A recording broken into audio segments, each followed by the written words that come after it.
What is up, everybody? I am Craig Choate. That is the Logan Lee. Go ahead. Say it. Oh, Surprise, surprise.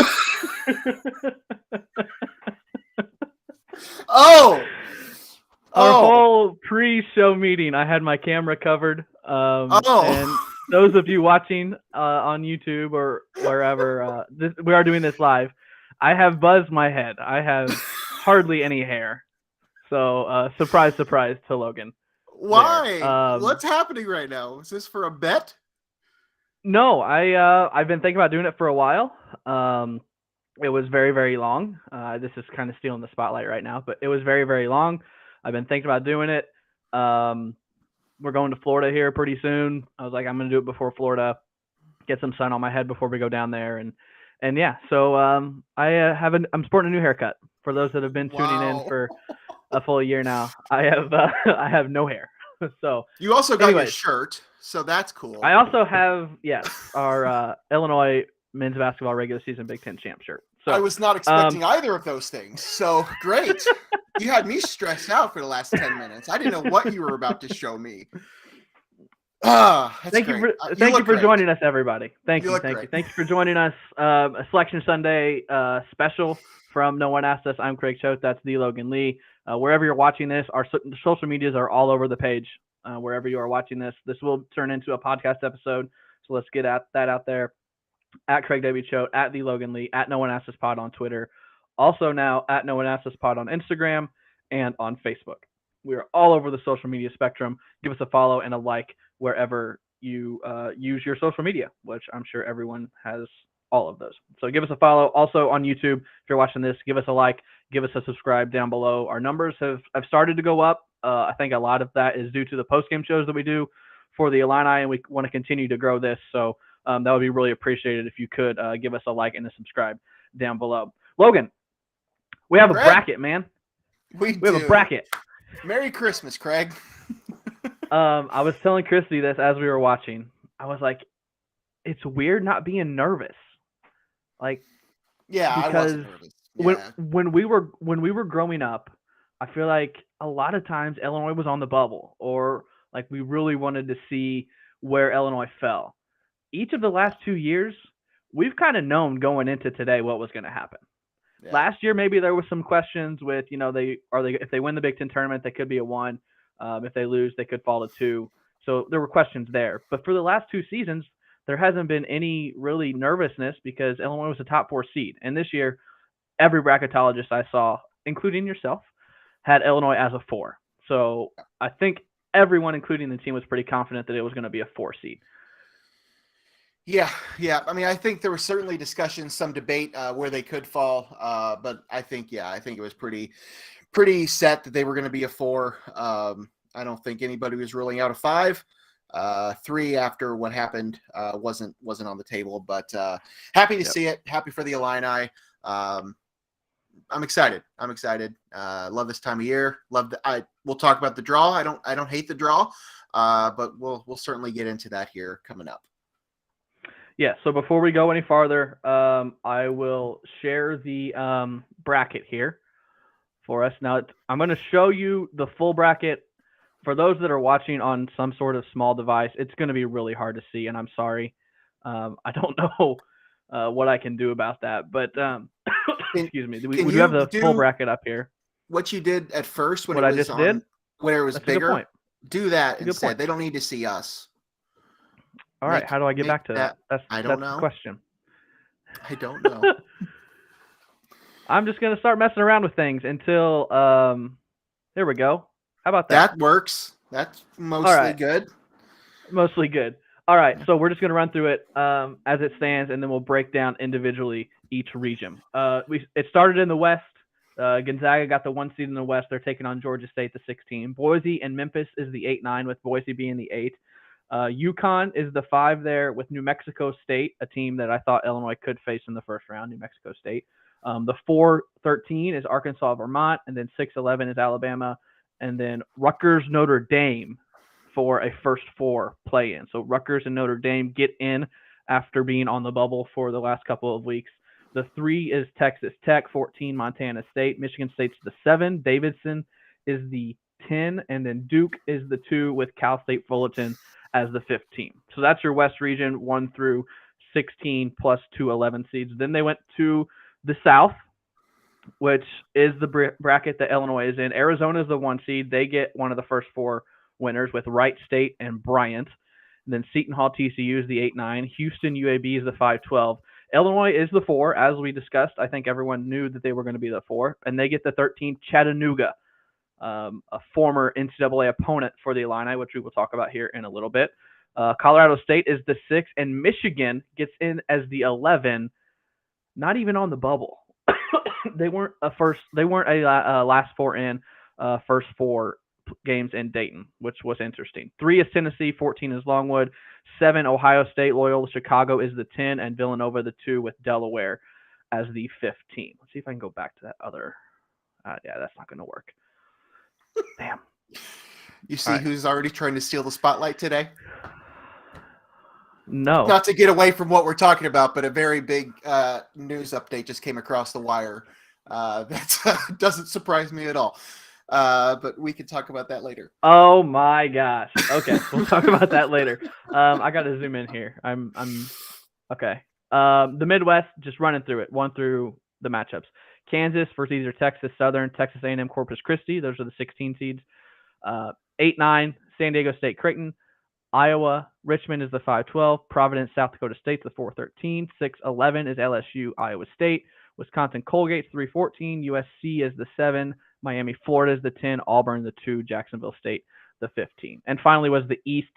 Baylor was the final 1 seed. They get Norfolk State. North Carolina, Marquette is the 8-9 game. 5-12 is St. Mary's, and Wyoming and Indiana. Those were the last 2 teams in at the field. Wyoming and Indiana. Well, Wyoming was the last team in. I don't know that Indiana was the second to last team in. UCLA, Akron is the 4-13. Texas, Virginia Tech, the 5-12. Purdue, Yale is the 3-14. Murray State in as the 7. San Francisco, the 10. And then finally, Kentucky, the 2. And St. Peter's, the 15. The Peacocks. The Peacocks are in the field. All right. So we are going to start. I would just assume we'll start in the South. That's the bracket Illinois is in. We'll start the first top half of the South. It's Arizona, Wright State, or Bryant, Seton Hall, TCU, Houston, UAB, Illinois, Chattanooga. Yes, that is the top half. What are your thoughts, Correct. Logan, on Illinois' draw? I don't hate it. Houston certainly could provide some difficulties. Houston has been a conundrum most of the season. Houston has been super high in a lot of the metrics, but when it comes to what they've done on the court, they do not have a single quad 1 victory. Does that mean that they are a worse opponent or that they are a worse team than Illinois? No, not necessarily. It means they play in a weaker conference and they don't have as many opportunities. But they don't have one. For as high as Ken Palm and the Nets said they were, I think a 5 is fitting for them. I think you could make an argument they could have been even lower on the seed line. So in terms of matchup, got to start obviously with Chattanooga. You hinted at it earlier. There is some history there with the Illini and Chattanooga in the NCAA tournament. It predates both of us, but it does exist. I mean, it's hard for me to say, like, I could tell you a lot about Chattanooga. Like, I can't. Like, I know they're good. I know they were clearly on that line for a reason, and that's where I had them as well on 13. Doesn't surprise me that that's the Illini's matchup. I don't hate it. I don't hate it. I don't hate it either way. I think that I think UAB honestly could provide Houston some issues. Just to get that out of the way first. So it's an interesting quad. I will say that. But I like it. I like it for the Illini. I really do. At least to get a couple wins. We'll have to see what happens when they get to a matchup with Arizona again, because that would certainly be the not something you want. But I don't hate it. I don't hate it for the Illini. I know we don't want to talk about last year, but how does it compare to how you felt last year? Because I felt confident as hell last year. Yeah. So last year they were the one, and they got a Drexel. underseeded. Well, Drexel, yes, I had no issues with Drexel. Oh, okay. Yeah. But they had a very underseeded Loyola team. Was Loyola the 8 or were they the 9 last year? I think the 8. I think. Either way, they were underseeded. So I mean, you're gonna have, if you get past the first round, you're gonna get a much better opponent than what you had last year, even in Loyola. So I don't know that I can necessarily compare it to last year by all that much, but I don't know that I'm oozing with confidence either. Yes, I do like the draw. I think it's more favorable than other places, but we've talked about it on the show time and time again. I'm not really, as I said, I'm not oozing with confidence about this team right now. So that's kind of where I stand. Yeah. After the loss on Friday afternoon, all the national talking heads and people were still very high on Illinois, and it confused me a little bit. I know I'm more of a pessimist, I think, than than most when it comes to this team.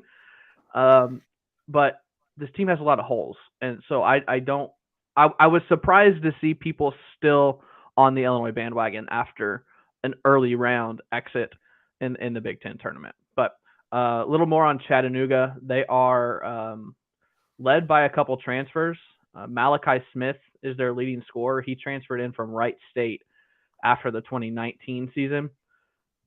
He averages more than 20 points a game for him. He's a 6'4" guard. He's from Belleville, Illinois, actually. I just saw that. I don't remember him, but he is from Belleville, Illinois. Could he have been teammates with EJ Liddell? Because this is his third year. Yeah, absolutely. So yeah, he's their leading scorer. He's a 6'4" guard. They also have Silvio De Souza. You might know that name. He transferred in from Kansas. He was the guy that went into the stands and threw a chair during the brawl. I forgot who they were playing, but do you remember that? Yeah. So they have a Big 12 big in the middle. He averages 11 points, 1 point, and 7 rebounds.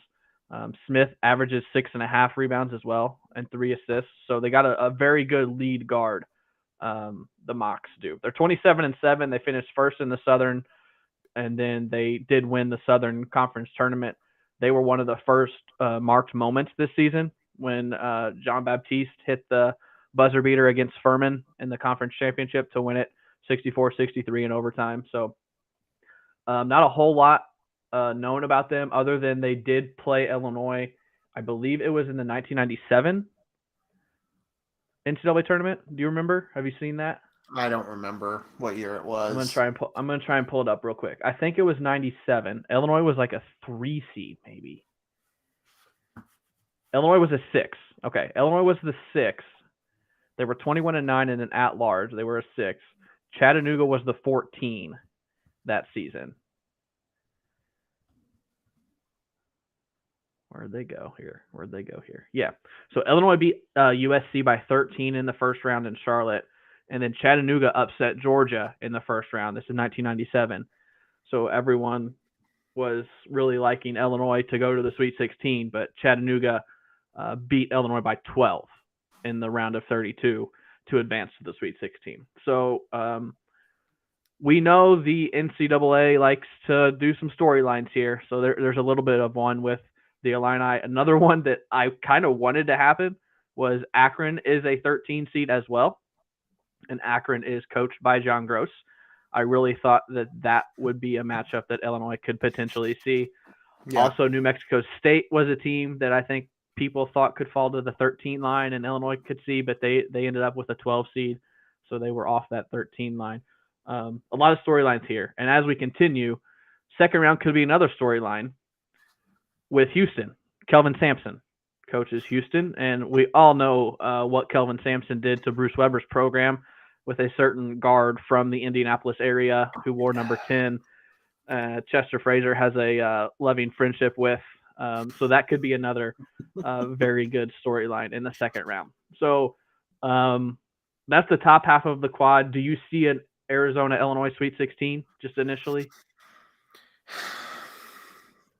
I mean, Yeah, I do. As I said, I think that matchup is a little more favorable than some of the others, but it's just going to depend on what Illinois team shows up. We've seen this team play like a Final Four team, and we've also seen like them play like a team that can lose to Chattanooga in the first round. So if the right team shows up, yes, absolutely, I could see Illinois going to the Elite Eight or Sweet 16 and facing off against somebody like Arizona. But they got a couple difficult matchups before they get there. So not ready to totally count them, but yeah, I think they got a good shot. Sticking with the rest of the South bracket, Villanova the 2, Tennessee the 3, 2 conference tournament winners. A lot of talk of Tennessee should have been a 2, should have bumped someone off of the 2 line and been a 2, which I could totally have seen. They're playing just about as well as anyone in the country right now. And then who would be Michigan's the 11, Colorado's the 6. I really think it comes down to Villanova and Tennessee there. Michigan could make some noise, but we've been saying it all year and they just haven't. So at what point do we stop trusting them to do anything? So I think it comes down to Tennessee and Villanova on the bottom half there. Yeah. I mean, you are our Mountain West expert. Colorado State's I do love the Mountain West. Pretty darn good team. But I agree. Tennessee, that was probably not that it was a surprise, because it wasn't a surprise. But that's the thing that I think they got. That's the biggest thing I think the committee got wrong. Was Tennessee not being a 2 seed? I think yes. I think they. Did you release your bracket? No, I never. Well, yeah. I mean, I tweeted it out earlier. Never finished one. Okay. I tweeted one out earlier. It wasn't. I tweeted it out during the Big Ten championship game, and I had Tennessee on the 2 line. I took a nap during the second half. I was about to fall asleep, so I had to take a quick power nap today. Yeah, I did tweet it out. I had Tennessee on the 2 line. I don't. Duke being on the 2 line just didn't really make a lot of sense to me. I just did not see a lot of numbers that really indicated that was the case. So I had Tennessee on the 2 line. I think that was the biggest thing they did.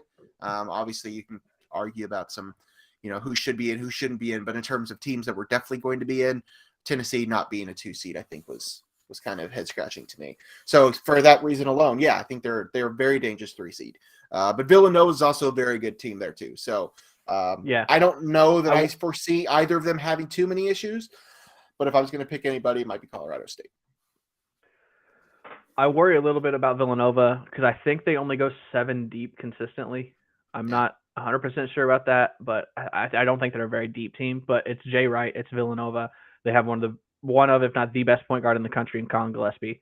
So you can't count them out. I think it's going to be Tennessee, Villanova, and that will be one of the best games of the tournament. I think those are 2 very, very good teams. Also in the South, how bad does Loyola Chicago beat Ohio State?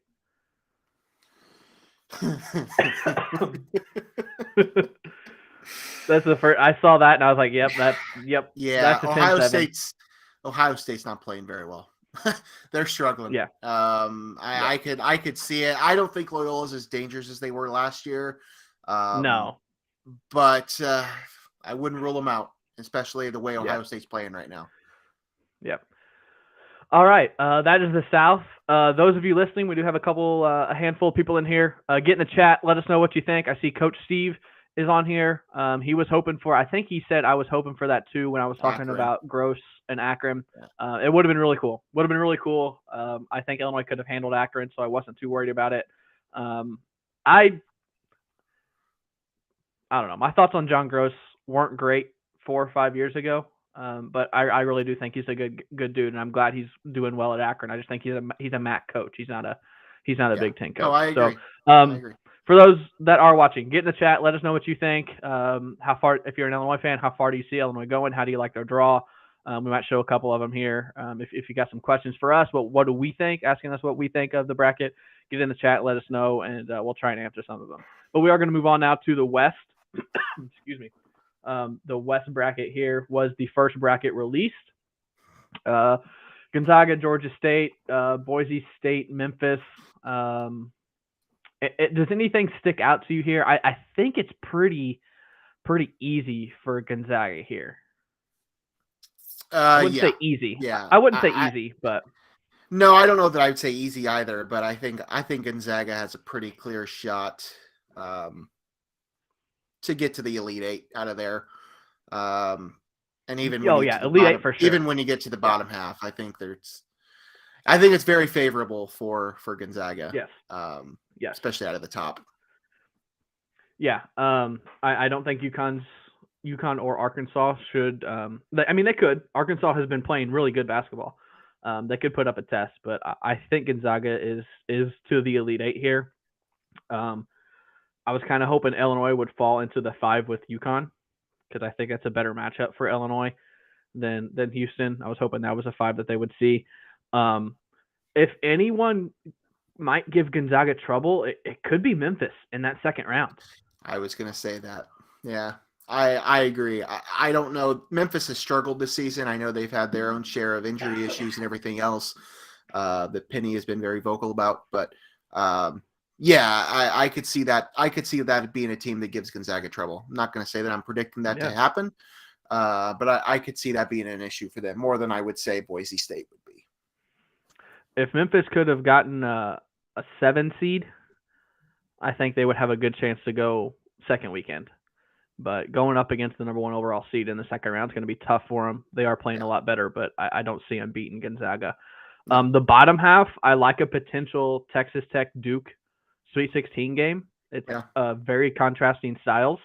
Texas Tech is going to take the Duke freshmen out of a lot of what they want to do. So will Duke be able to handle it? That's the question. I could totally see Texas Tech making the Elite Eight here out of this bottom half. What do you think? So I've been very much on the Duke's going to win it all train, just because I feel like that's just what we're in for. And I'm not going to say that I'm getting away from that yet, but Texas Tech is dangerous. And I know they're not that good this year, but it's Tom Izzo, and that Michigan State Duke matchup potentially in that second round, that could be something too. That's something to keep an eye out on, because Michigan State has been a giant killer on more than one occasion this year. They've also struggled at times, so it's possible they don't even get out of the first round. But keep an eye out for that one. But yeah, I think Texas Tech has a pretty good shot here to get out of that to the Elite Eight. Yeah, I'll probably go with Duke in one of my brackets, just like you said, because it's just the storybook. Like it's at least to the Final Four. I don't know that they're going to win it, but at least them getting out of this bracket for sure. I don't see too many storylines here, other than Davidson's best player, Foster Loyer, was at Michigan State, so he's playing against his former team there. I guess one thing we do need to talk about in this bracket is the Rutgers Notre Dame. The 2 bubble teams get in. They will play in the first 4. I could also see a Rutgers Sweet 16 berth here. I know we just really hyped up Texas Tech, but I could see Rutgers knocking them off.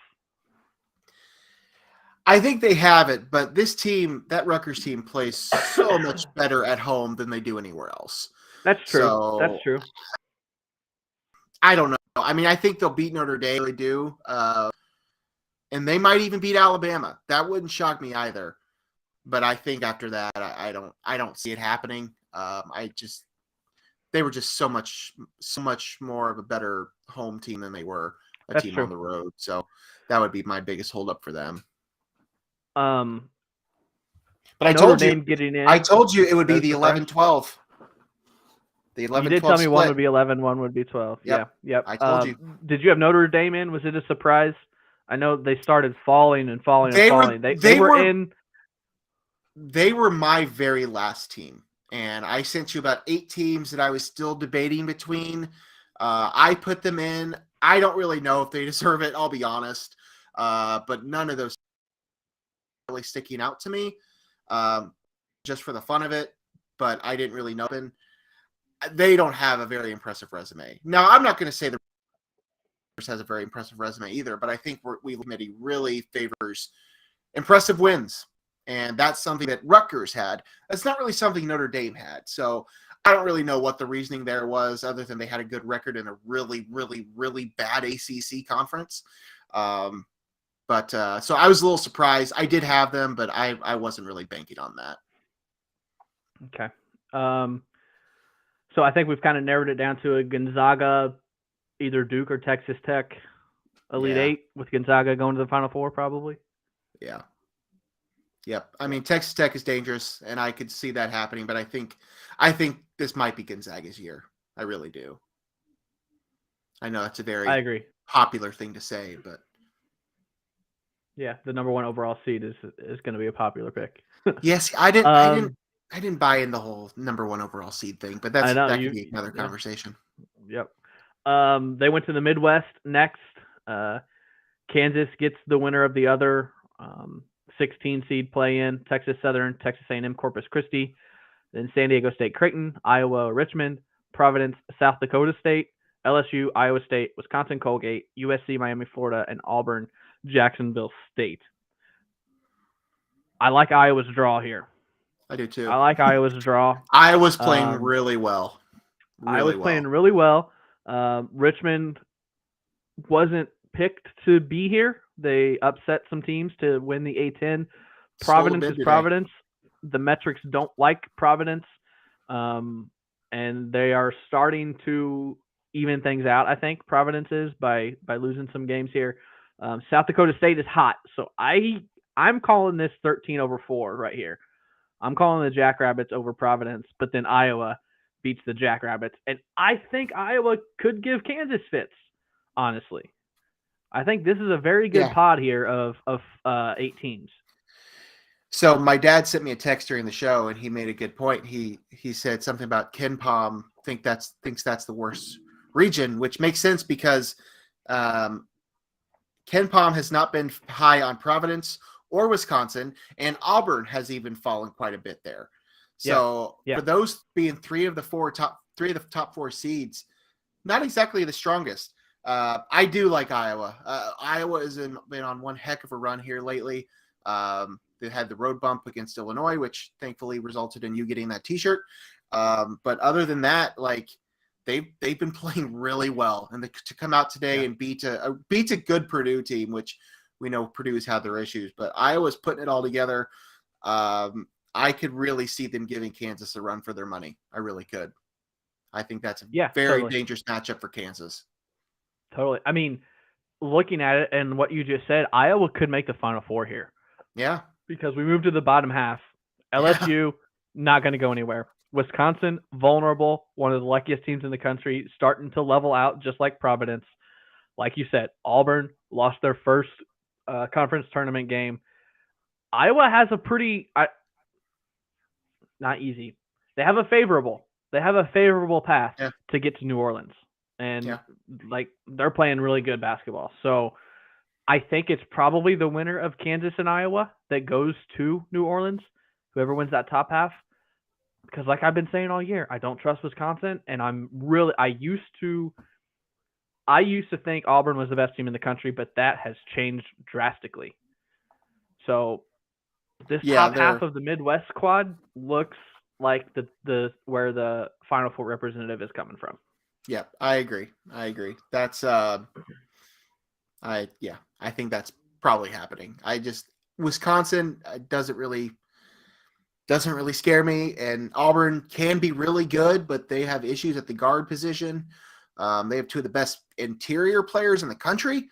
But I mean, I think Iowa or Kansas would be able to shut them down. So I like it.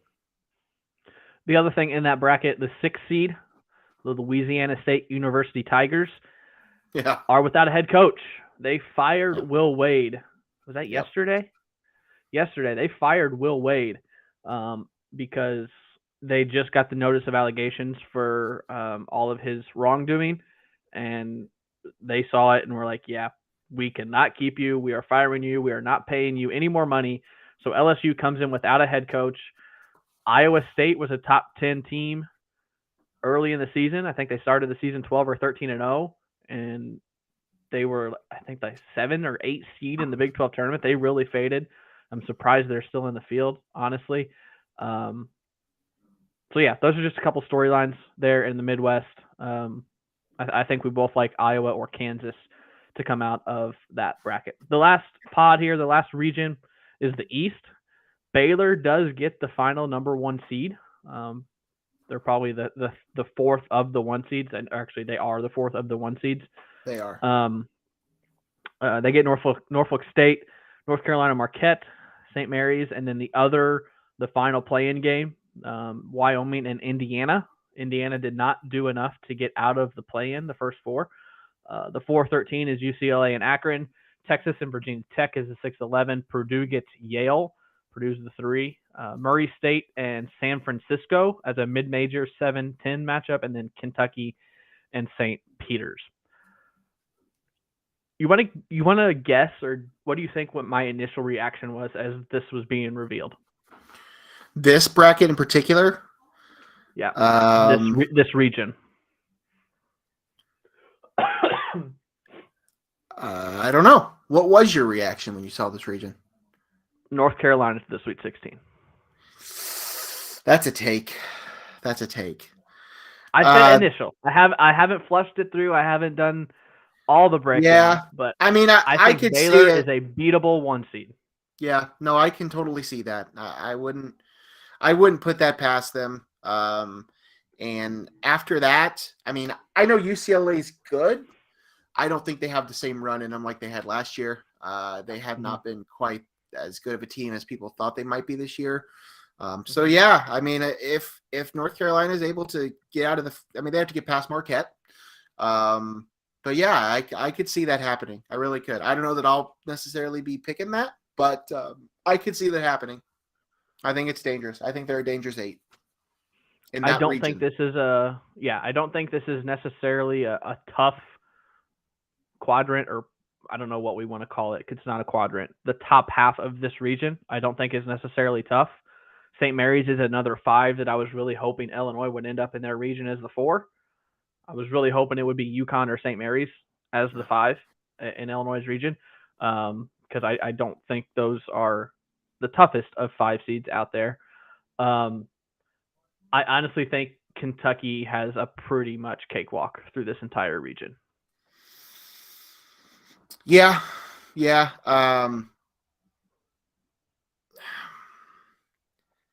I would say so. I think you're probably right. I mean, I want to give Purdue more credit, but like they just they have the offense, but sometimes they don't look like they belong. So yeah, I mean, I could certainly see Kentucky making it all the way. I think there was an argument that Kentucky could have been the number 1. I think had they won the SEC championship, they would have been the number 1, no doubt.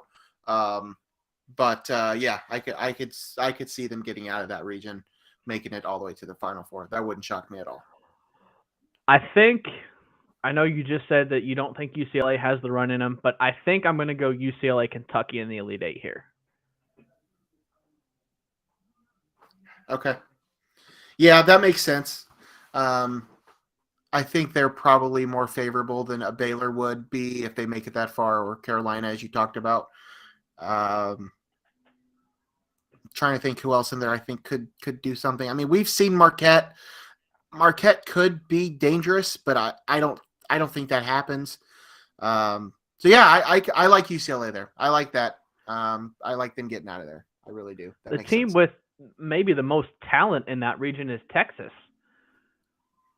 But yeah, they've struggled been so bad. They've struggled so much. And it's the day and age of the transfer, because Chris Beard went out and got 8 transfers from high major programs. Marcus Carr, Trey Mitchell, Christian Bishop from Creighton. It just hasn't worked. I mean, they have the talent to go to the Final Four, but it's just not clicking for them. But if it does, they could make some noise here. Yeah. The last team in the go ahead. I was going to say, for entertainment purposes, I like that 7-10 matchup. I like that Murray State and oh yeah. I hate that they keep putting the good mid-majors up against each other. I don't know that that's. Yep. I guess it means that one of them is guaranteed to go on to the next round, so that's cool. That's true. That's true. But yeah, I don't love that part. But from an entertainment standpoint, yeah, I love that. We've said before, and you mentioned it earlier in the night. Me and my Mountain West love here.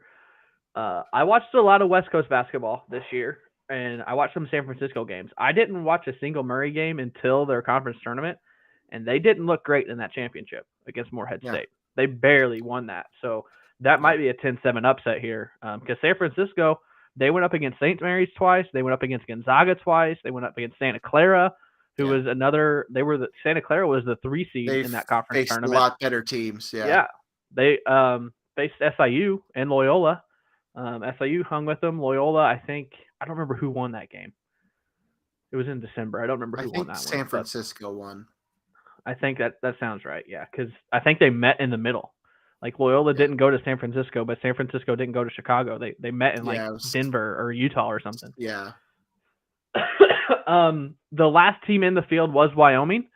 They are in the Dayton games, the first 4 games against Indiana.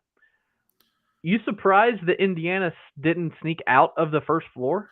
Well, 4? They would have been the second to last team in. So because they were the 12s and not the 11. So that tells me that they had to beat Illinois to get in. Like, everybody thought them beating Michigan got them in, but that tells me right there that it was beating Illinois that put them in the tournament and not the win over Michigan. So, I mean, I'm a little surprised, but that tells you where the committee saw Indiana. They weren't probably anywhere near their radar until they won a couple games in the Big Ten tournament. That barely squeaked them in. So, yeah, because they are the last 2 in the tournament, vulnerable for somebody else to steal a spot, just like Richmond did today. So a little surprised, yeah, but I mean, their resume was not great. ESPN has Rutgers as the second to last team in. See, I don't know how that makes sense then, because if they're saying they put the other play-in game on the 11 line, so if they're 12s, if you're actually ranking them 1 through 68, then your 11s would be higher than your 12s, which means that your Wyoming and your Indiana would be the last 2. Just looking by the bracket and just doing basic math. Right. Now, did they do something different? Right. I don't know, but just going by that, like that tells me that Indiana was the second to last team in. ESPN could be wrong too, because they have Oklahoma as the first team out, and we know it's Dayton. It was actually Dayton. So, I honestly think Michigan and Indiana should have been switched. They just beat them. Indiana just beat Michigan. All right. But I'm going to ask you this, because yesterday I sent you a screenshot of about 6 teams. Yep. Blank. It was a blank eye test or whatever you want to call it. Blind resume. Blind resume thing of about 6 teams, and said pick 4. And you said of those 6 teams, Michigan was the best one. So that tells me that Michigan should have been higher. If you're going by that, I don't remember who the other 6 teams were. I was trying to prove a point, and you actually didn't prove my point. So, by what you said to me then, that tells me that you would have had Michigan higher than what you're saying right now. Yeah, so fair enough. I don't know.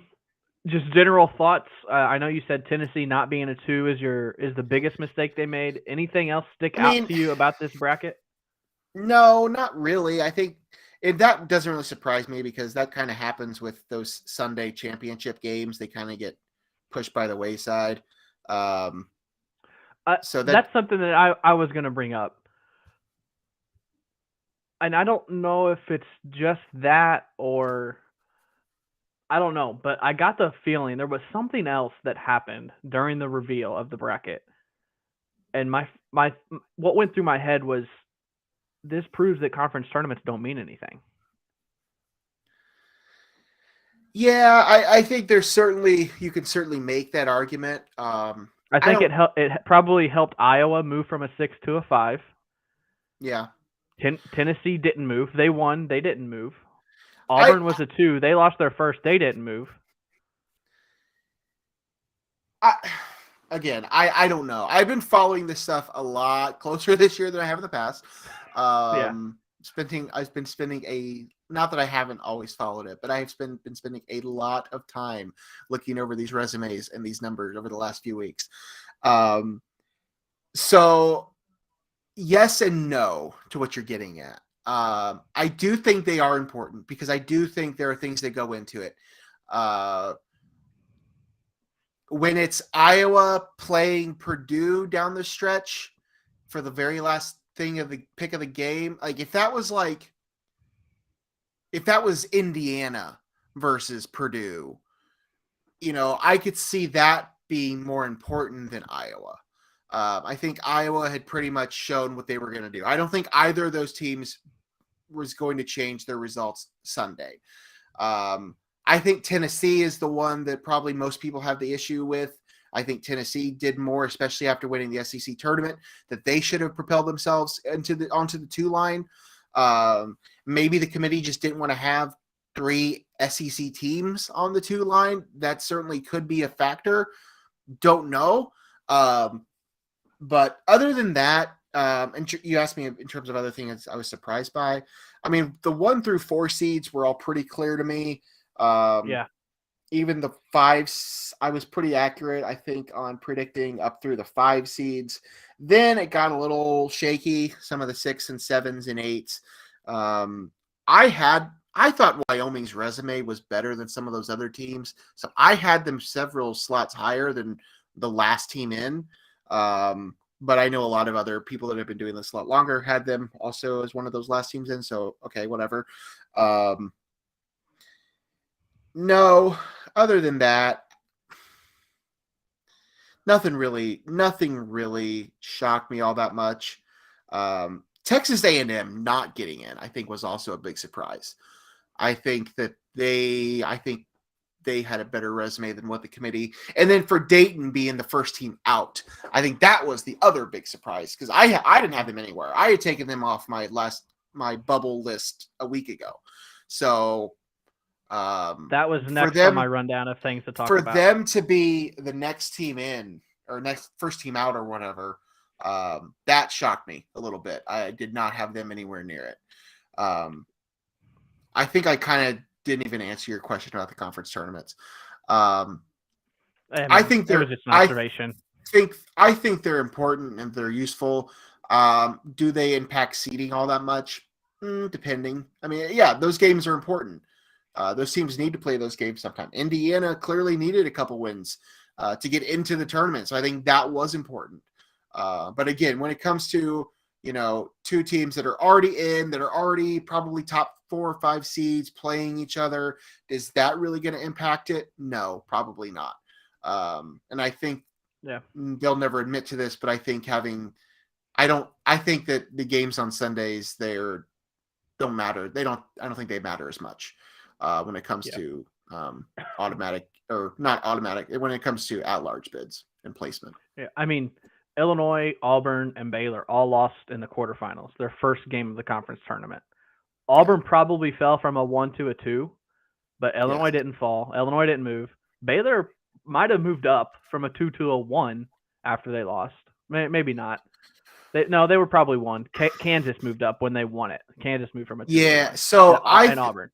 I think that going into the tournament, I think that it was always going to be, unless something drastic happened, I think it was always going to be Gonzaga, Arizona, and Kansas.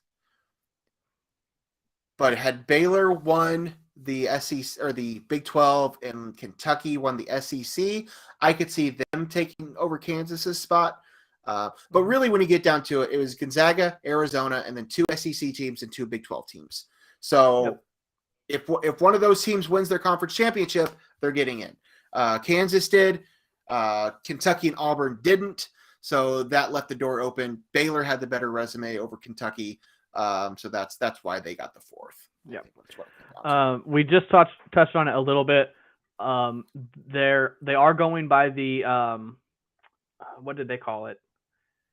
They do have replacement teams. So the first 4 out teams continue to practice, continue to prepare for a tournament if something happens to one of the other teams. What what do we want to say? High major teams. Yeah. Not necessarily high major, but they did make the point that if if Yale happens to have to pull out because of COVID, that Dayton would not go in Yale's spot. Princeton would go in Yale's spot. So if a one bid conference has to leave, a team from that conference replaces them. Other than that, the first 4 out are the replacement teams. Dayton was the first team out of the field. Oklahoma, SMU, and Texas A&M. You touched on Texas A&M earlier. I'm not necessarily surprised that they were out, just because I'm not surprised at any team that's on the bubble if they're in or out. Like, if you're on the bubble, it's a crapshoot, honestly, if you're going to get in. I was surprised that Texas A&M was the 4th team out, that Oklahoma, SMU, and Dayton were ahead of them. That's what surprised me. I had Texas A&M as a 10 seed. Wow. So, again, I'm not an expert in this, but from just what I was doing, you will be. I was definitely surprised by that. I thought that they had a better resume than some of those teams below them. So I don't know. That was kind of what it was for me. But again, it's hard to compare these teams. It's always been like this, but I feel like it's even more complicated because you have teams like Oklahoma and Texas A&M, who in total, Texas A&M played 19 games against Quad 1 and Quad 2. Oklahoma played 24 games against Quad 1 and Quad 2. But somebody like, Notre Dame in a really terrible ACC conference only got 8 games against Quad 1 and Quad 2. So wow. how do you value that? Like Oklahoma, who did not get in the tournament, had 4 Quad 1 wins, had 6 Quad 2 wins. They had 10 total wins between Quad 1 and Quad 2. Notre Dame. Who is this? Sorry. Oklahoma. This is Oklahoma. Had 10 total wins between Quad 1 and Quad 2. Notre Dame had 5. No, I'm sorry. Notre Dame had 4. Davidson had 6. Indiana had 8. But Oklahoma didn't get in because they had 12 losses against Quad 1 teams.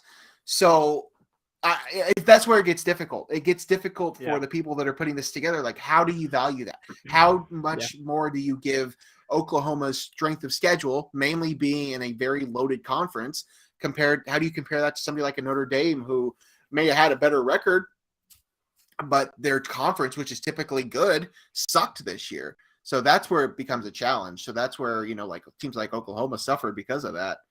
It's kind of weird. All right. For those of you still here, if you got anything that you want to ask us, get in the chat. We're almost done here. So get in the chat. Let us know what you think of the bracket, who you're liking this year. If you have any questions for us, because we're about to close up here. So get in the chat if you have anything you want to ask us. I know we'll both do a bunch of dissecting between now and Thursday, but if I had to ask you right now, what's your Final Four and what's your national championship game and your national champion?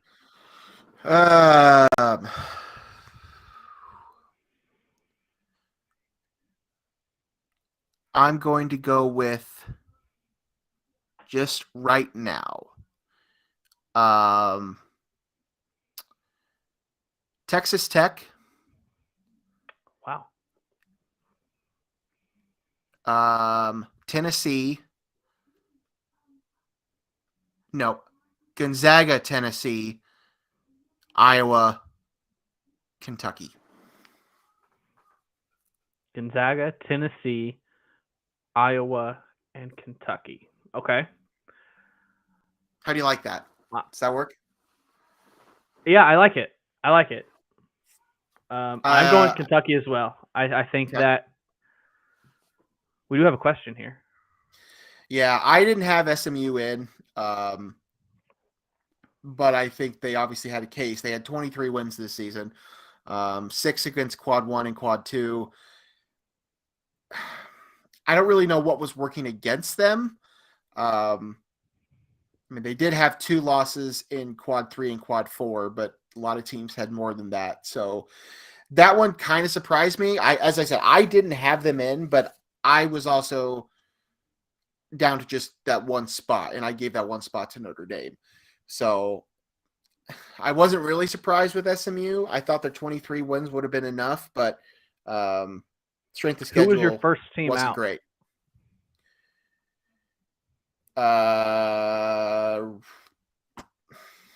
I didn't really divide it that way. Do it. I mean, I have.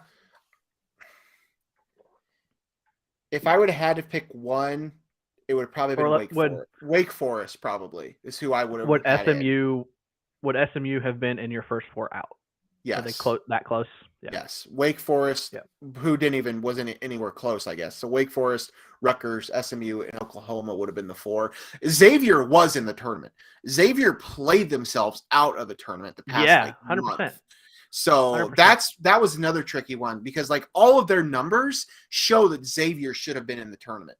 But when you look at what they did recently, Xavier was out. And I knew that Xavier was going to be out because everybody said Xavier was out. So SMU, real quick, they had 6 quad 1 and quad 2 wins, and they had 2 losses to quad 3 and quad 4. And I think that's probably what did them in because most teams above them did not have those 2 losses. Only Wyoming, Alabama, and USC, and Wisconsin had 2 quad 3 or quad 4 losses. So that did not help them when it comes to their placement. So, all right, go on. Yep. Thank you for the question, Patrick. We do appreciate that. Back to our predictions here. I'm going to go with Kentucky. That one is, I think, the easiest of the 4. I'll go Kansas as well. So a 2 and a 1. You went Iowa. I'll go Kansas.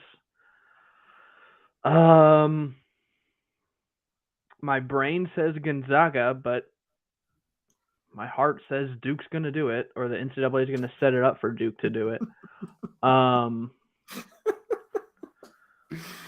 You went Tennessee, right? Yeah. Man, I hate picking all top 1 and 2 seeds. I'll go Gonzaga, Arizona, Kansas, and Kentucky. 3 1s and a 2. I know it's not going to happen. I think it's going to be a crazy year where maybe none of the 1 seeds make it, but I just don't know who that's going to be right now. I really don't. Yeah. I think that's what I'm going to go with. Just to be different from you, because the one that I would change would probably be Tennessee over Arizona or Iowa over Kansas, and you picked them, so I'm not going to. So that's what I would do. I'm knee-jerk here. Going to go with Arizona to win it all. Who are you going to go with?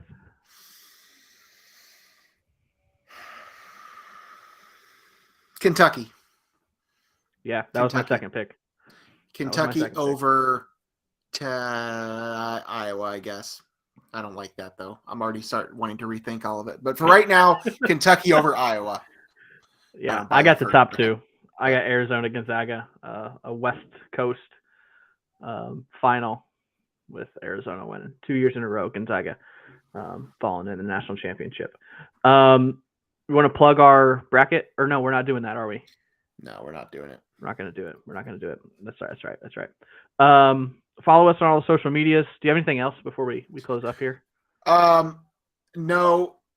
I want to give a prediction on what you think Illinois is going to do since we do focus on Illinois here. In terms of like how far they're going to go? Yeah. I think Illinois goes to the Sweet 16. Yeah, I'll pick them to go to the Sweet 16. I don't know that they would get past Arizona again, or they didn't do it the first time. I don't know that they would the second time. I mean, if things click, yeah, absolutely. I think they certainly could, but I don't know that I see that happening. Yeah. I did want to point out, though, this is just me tooting my own horn. I saw people during the bracket release saying that because of how things were shaking out, that Illinois was going to still be able to go to Milwaukee. And that was not happening. I don't know where people were thinking that, but because Tennessee jumped up and got that number 2 seed or number 3 seed, that's what shifted everything, because they were able to pick to go to Indianapolis, which was only about 5 hours from there, which meant that Kentucky was also going to Indianapolis. So then Purdue was going to go to Milwaukee, which is also where Wisconsin was going. So Wisconsin, yeah, I was right. Pittsburgh, yay me. Just want to point that out. See, we maybe off air or before or after one of our shows here, I don't understand the whole placement. Like you just said that, I don't understand how that works. I don't understand who gets to pick where. So but they start at the top. So like in this instance, Gonzaga is first. They would go to Portland. Arizona is second. They would go to San Diego. Kansas was third. They would go to Fort Worth. Baylor was fourth. They would also go to Fort Worth. There's 8 locations, and 2 of the top 4 seeds can go to each one. So that's how the first 4 shook out. Then the second seed. So Fort Worth was done then. After the Fort Worth was done, yes. So then Kentucky would have picked next, and they would have picked Indianapolis. Then Auburn picked Greenville, and then Villanova was Pittsburgh, and Duke was also Greenville. So now Greenville's done. So then you go to the 3 lines. Texas Tech would have picked Fort Worth, but their next best option was to go to San Diego. So they went to San Diego. Then you go to Tennessee, who was able to pick Indianapolis still, because only one other team had chosen that. So that was them. And then the next 3 would have been Wisconsin, who obviously gets Milwaukee, and then Purdue. And since Indianapolis was already claimed for two spots, Purdue then goes to Milwaukee, which is the next closest for them. So Tennessee was the big difference maker for Illinois. I saw you tweeted that earlier, that Illinois needed to hope that Purdue stayed ahead of Tennessee, and they ended up not. So right, okay, exactly. All right, that makes sense. Because had Purdue stayed above Tennessee, then Purdue would have taken Indianapolis, and Tennessee could have then chosen Pittsburgh, which would have been closer for them than Milwaukee. So because Tennessee chose before Purdue, that's how it shook out. So all right, point to me for having that and figuring that out. So another thing that Logan has been praying about for the last month was that Illinois would avoid a Thursday night game. Yeah, which they did. Illinois is in Pittsburgh, like we just talked about, and they will play on Friday. So Illinois, for selfish purposes for the show, so Logan will not. Logan will not be thousands of feet in the air during an Illinois game. He will be able to watch the game on Friday and from then on. Yeah. So I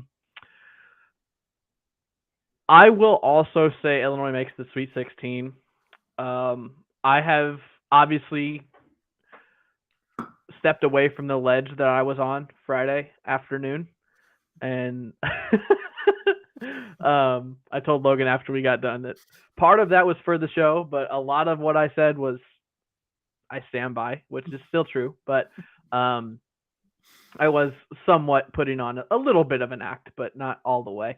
I do think that this team is good enough to do this, and I take a lot of what has been said about last season as true, that last year, after grinding out the Big Ten tournament and winning and playing 3 hard-fought games in the Big Ten tournament, that this team won. I know that wasn't the end goal, but I think they took their foot off the gas a little bit after they held up that Big Ten tournament trophy. Yep. But I think more so they were just exhausted, which is what Brad said. So some rest. I guess it'll be a full week of rest and practice, and they're on spring break, so there's no Brad Underwood just had his press conference. There's no distractions around campus. It's just the basketball team practicing, focusing in, and I think they'll be ready this year. I really do. So I'm going to say Sweet 16. They're not being held up in an Indianapolis hotel room for a week like they were last year before the tournament even starts, because last year they made their run in the Big Ten tournament in Indianapolis. Then they just stayed in Indianapolis. They were just locked in a hotel room, every player individually, and then they had to go out and play the tournament, which you can't really use that as an excuse, because obviously every team had similar situations, but not every team was just locked in Indianapolis for a week and a half before the tournament even started. So that's probably true. something to do with it too. That's true. I also like the fact almost that they're getting away from Indianapolis or Milwaukee. I like that they're in Pittsburgh and then San Antonio. Is that where the South region is? Yeah. If they make it that far? Yeah. I like that they're getting away from Illinois, because that could have played a factor last year too, is that, Illinois isn't that far from Indianapolis. Like, you got Purdue right there. You got Notre Dame. Like, Indianapolis is kind of a hub for a lot of schools. And so there was a lot of orange there, a lot of support, not far from campus. So get away from that a little bit and go do your thing. I think Illinois I think I will project them as a second weekend team, which is what I've been saying all year. I said this team needs to be a second weekend team to take the next step as a program. We got one of your buddies in here, Logan. I saw that. I saw that. Hey, Chris, good to see you, man. Welcome aboard. Welcome aboard. All right. Do you have anything else? The field of 68 has now been released. We have a bracket. We are going to fill out our brackets. No. I'm just excited. My favorite time of the year. Glad that I'm going to be able to watch on Friday, and that as you said, that I won't be trying to travel across the country. But let's just get at it. We got a week for them to rest up, and first four starts on Tuesday. So it's gonna be a good time. I almost asked you another question, but you kind of answered it with your prediction. I was going to say, what non-top 4 seed do you think could make a run? And you projected Iowa to the Final Four. So there's your answer right there. Just the way they're playing. I mean, they have come so far from where they started this season. To just this run that they've gone on now. I think they're dangerous. And I think that region is very favorable for them. So we'll see. Or they could fall flat on their face and be done in the first round. But I think they got a good shot. All right. Thank you for listening, everybody. That was a Selection Sunday special from us. The bracket is released. We will. What do you say? We once we have ours, we'll tweet ours out. Screenshot yours. Send it to me, or I'll screenshot mine and send it to you, and we'll tweet them out once we get them done. Probably Thursday morning before the game start, because that's normally when I finalize everything. I'll fill out about 500 brackets between now and then. I'll fill out this big guy. Same. My fat head. I'll fill that out probably tonight or tomorrow morning. But yeah, thanks for listening. Thanks for tuning in. Follow us on all our social medias. If you're watching, well, everyone has to be watching right now. They're on the screen. Gmail, Twitter, Facebook, Instagram, all that good stuff. Give us a like, give us a subscribe on YouTube down below. For those listening to the podcast after the fact, rate and review us wherever you're listening to your podcast. We really appreciate that. And we'll try and continue to keep churning out some stuff. I believe we're going to have a weekly show tomorrow. Yeah. We will drop the nugget of what we're going to talk about. Tom Brady announced he is coming back. That was the news that dropped right when we started here. Tom Brady is no longer retired. He's going to come back and play for the Buccaneers. We will talk about that more on our episode that we will bring out, release on Monday afternoon. As always, thanks for listening. For Logan, I'm Craig. We'll see you next time. Peace.